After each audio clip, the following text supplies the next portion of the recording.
Assalamualaikum warahmatullahi wabarakatuh. Alhamdulillah wassalatu wassalamu ala Rasulillah. Amma ba'du, fa ya ibadallah ittaqullaha haqqa tuqatih wa la tamutunna illa wa antum muslimun. Ayuhal hadirin wal hadirat rahimakumullah. Para himami yang kami muliakan serta para pendengar yang kami hormati, pada saat yang berbahagia ini di bulan Ramadan bertepatan dengan hari kedua, izinkanlah kami akan mencoba menguraikan sedikit merespon tentang peristiwa yang bernama dan krisis kesihatan di saat ini yang menimpa dunia, tidak terkecuali tempat kita Indonesia yang kita cintai ini. Baiklah, sebenarnya kalau kita lihat untuk treatment atau respon pemerintah terhadap kebijakan dalam menangkal virus corona atau wabah atau taun corona sudah sangat dapat kita apresiasi dan kita berucap terima kasih bersama.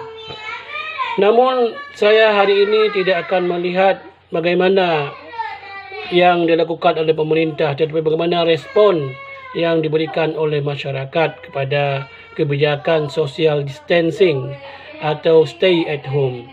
Kaum muslimin dan kaum muslimat yang saya muliakan, kalau kita lihat hari ini, meskipun sangat banyak, apalagi beberapa negara dunia ini telah sukses dengan kebijakan social distancing dan stay at home, tetapi di negara kita, terutama di tempat pembicara hari ini di Aceh, ada beberapa masyarakat yang kurang merespon.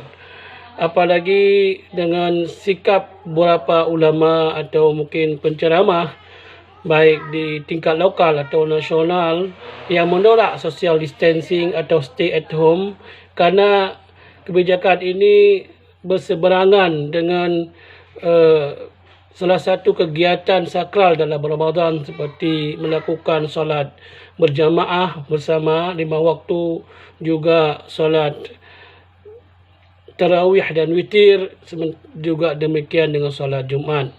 Social distancing atau stay at home adalah satu kebijakan yang menyebabkan kepada semua khalayak untuk menghindar tempat-tempat yang ramai, dan otomatis kemudian kebijakan ini menyebabkan kegiatan-kegiatan Ramadan tidak bisa dilakukan bersama seperti salat tarawih, witir, kemudian salat Jumaat ataupun salat 5 waktu.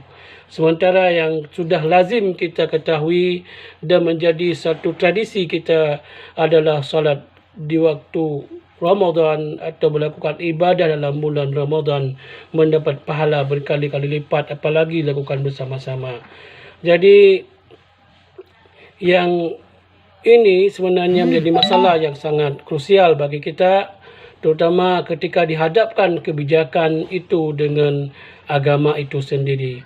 Kaum muslimin dan kaum muslimat yang saya hormati, sebenarnya saya ingin memaparkan bahawa apakah benar Islam atau ajaran agama Islam berseberangan atau menolak kebijakan social distancing, apalagi dengan stay at home di saat Ramadan. Kaum muslimin dan kaum muslimat, kalau saya merujuk kepada sejarah, di mana dalam sejarah Islam sejak Rasulullah SAW hingga saat ini telah banyak sekali ada musibah atau serangan-serangan wabah virus dari abad pertama masa Rasulullah SAW hingga abad-abad selanjutnya hingga saat ini. Singkatnya, saya akan menyebutkan beberapa wabah. Umpamanya pada tahun 693 Masihi atau abad 18 Hijriah, umat Islam dihadapkan dengan Ta'un Amawas. Kemudian selanjutnya dihadapkan dengan Ta'un Al-Jarif. Kemudian ada juga dengan dalam waktu yang tidak berjauhan, kemudian umat Islam ditimpa dengan ta'un al-banat dan ta'un al-ashraf. 4 wabah ini yang ditimpa dalam abad yang sama, itu menunjukkan bahawa pada abad masa Rasulullah SAW sendiri dan masa sahabat, mereka sudah sangat familiar menghadapi wabah. Kemudian kalau kita lihat selanjutnya, tahun-tahun ini atau virus wabah menimpa umat Islam berkali-kali. Bahkan dalam setiap abad ada berkali-kali, ada 2 kali, ada sampai berpuluh kali. Dan di Mesir umpamanya pada masa Amr bin As juga ditimpa wabah. Pada masa di Syria dan Mesir waktu itu Amr bin As, kemudian Ubaidillah waktu itu gubernur sebelumnya, memiliki kebijakan yang berbeza. Pada awalnya mereka ingin menolak bala atau menolak wabah itu dengan cara berkumpul, berzikir bersama supaya bala itu tidak menimpa kaum muslimin. Namun nyatanya adalah apa yang terjadi, semakin mereka berkumpul, semakin mereka bersama, maka akan berakibat kepada semakin dahsyat dan semakin ganasnya wabah, sehingga berlimpah-limpahlah orang yang meninggal. Kaum muslimin dan kaum muslimat, kerana itu Amr bin As mengambil satu kebijakan dan mengambil kesimpulan bahawa wabah itu sebenarnya seperti api, dan jikalau dia dikumpulkan maka api itu semakin besar, dan kerana semakin besar dia akan membakar seluruhnya orang-orang yang terdekat dari itu. Dan jika mereka dipisahkan satu sama lain, maka api itu akan semakin kecil, mengecil sehingga menghilang. Maka Amr bin As mengatakan, pergilah kamu ke gunung-gunung, jauhilah kamu keramaian-keramaian, sehingga selamatlah umat manusia yang ada di Syria pada saat itu. Kaum muslimin dan kaum muslimat, sebenarnya kebijakan Amr bin As yang bernama dengan Ubaidillah bahawa virus itu harus berpisah dengan ramai, dengan istilah keren hari ini disebut dengan stay at home atau social distancing, sudah ada pada masa Amr bin As. Dan sebenarnya kalau kita lihat dalam sejarah lebih jauh lagi, sangat banyak kitab-kitab, buku-buku yang ditulis ulama tentang wabah. Dengan begitu saya berkesimpulan bahawa wabah itu bukan sesuatu yang baru, bukan sesuatu yang membuat kita gamang, dan bukan sesuatu yang membuat kita panik, kehilangan kontrol dan tidak ada rujukan. Sangat banyak kitab dalam sejarah Islam tentang wabah. Bahkan kalau kita lihat dalam buku-buku dari sejak masa awal Islam hingga hari ini, ada sekitar 154 buku tentang wabah. Salah satu yang sampai ke kita dan yang terbaca hari ini di popular, Badrul Ma'un fi Fadli Ta'un, karangan Ibnu Hajar al-Asqalani. Selainnya juga banyak buku Ibnu Sina, buku karangan Fakhruddin Ar-Razi, buku karangan Ibnu Abi Dunya, dan buku-buku itu dikarang dengan pendekatan yang sangat beragam. Dari pendekatan kedoktoran yang terbanyak sampai pendekatan Tibbun Nabawi, pada pendekatan tasawuf seperti buku Ibnu Abi Dunya. Kemudian ada buku Risalah Tentang Wabah dengan pendekatan antropologi seperti buku Badrul Ma'un, menjelaskan cerita-cerita bagaimana kepedihan. Bahkan kalau Ibnu Hajar al-Asqalani pendekatannya lebih hadis, dia menjelaskan hadis-hadis.